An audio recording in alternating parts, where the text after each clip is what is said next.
Hey everyone and welcome back to my channel. Let's take a look at what's in store today. Winds of Fortune landed back in game last week, and after activating this buff you can earn double rewards on your drops. So this includes battle pass points, experience, legendary gear, normal gems and gold, as well as a few other bits as you can see on the screen here. So I didn't activate this buff last week. I wanted to wait for the Monday reset so that I could use it to my advantage to gain my weekly gems faster. So this is exactly what we're going to be focusing on today. So for this I'm going to be running Castle Erebban to gain my gems a lot faster. Now each week in total you gain 63 unbound gems and 63 bound gems. So this means you get 63 sellable gems in the market and 63 gems that you can use for upgrades. I generally keep all of my normal gems that I farm. For those that are new to my channel, you won't know this, but I do not sell my normal gems. I use them all for my secondary upgrades, as I like to focus on my secondaries, and that is what my biggest focus is in game right now to make my character stronger. So we're going to be running this today and seeing how quickly we can actually farm our weekly gems from running Erebban with this buff active. Now, on average, each run takes me about 3 minutes 16 seconds, and that is to get to danger level 8. So at danger level 8, I will gain 8 gems in total normally. So you'd get 4 bound and 4 unbound. However, with Winds of Fortune active, if you get to danger level 8, you will gain 8 of each gem. So this means it's going to make it a lot faster to get to that magic number of 126 gems in total, or 63 of each gem type. So as I said, that means 63 unbound and 63 bound gems.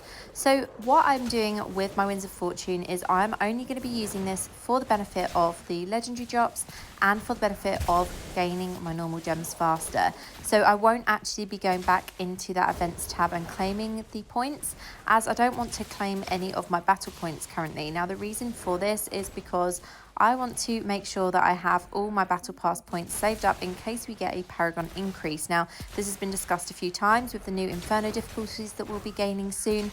There's every chance that the server paragon will be lifted and raised up. So I've been saving all of my battle pass points since the start of this battle pass, simply to be prepared for that. Now it's not something that I do often, but it makes it a lot easier, and it means that once we do get that server paragon of 600, I'll be prepared with my higher level, ready to run those higher raids with my warband, because generally we always try to do this as soon as possible, just because it's quite fun to experience the new content. So if, like me, you haven't used your Winds of Fortune buff, definitely activate it this week and use it for your benefit to gain your gems faster, because you definitely won't regret it.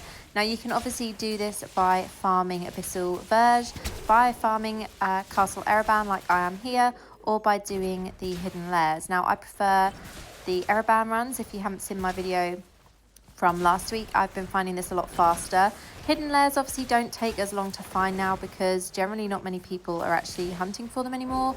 However, I just find Erebban is so much faster for me to run. As I said, each run takes on average about 3 minutes 16 seconds, so it's not going to take me long to cap these gems today. And so we're at danger level 8. We have opened the final chest and we're now going to escape Erebban. So far you can see it's taken me about 3 minutes to get to this point on this run, so it should take just over 3 minutes like normal. We'll be able to see at the end of this run, and then we'll be taking a look at my very last run on Erebban to see how long it actually takes me to complete my weekly gem farm. Now anything that makes it faster to farm gems is always good, because as I said, I'm focusing on my secondaries, so I like to upgrade them as quickly as possible.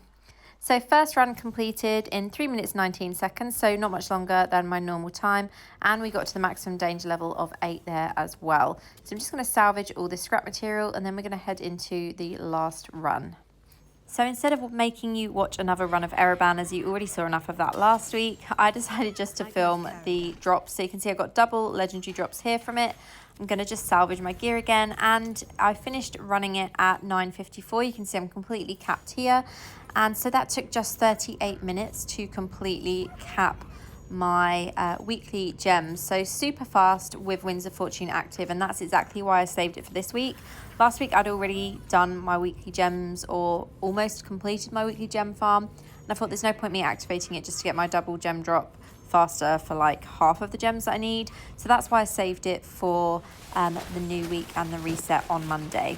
Now, another thing that I did and that I do every week is I actually save up my bounties. So on a weekend, I don't bother doing my bounties. So I keep all Saturday and Sunday bounties, meaning that I have 24 each Monday. So this also meant that I had a higher chance of getting more legendaries from my bounties. So every legendary that dropped, I would gain double.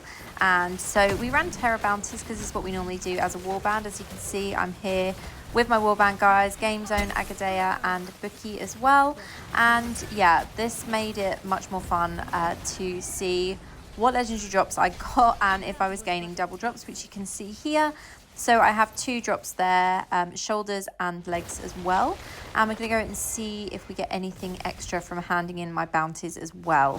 So as I mentioned, if you've not yet used your Winds of Fortune buff, definitely activate it this week. Get those gems quicker, gain those extra legendary drops as well. If you've saved up your bounties, even better, make sure that you activate it before running them. I've actually lost count of how many legendaries I've gained from these bounties. And look at this, I have like 4 more legendary items here and a warband chest as well, as I'm obviously in a party with my warband guys.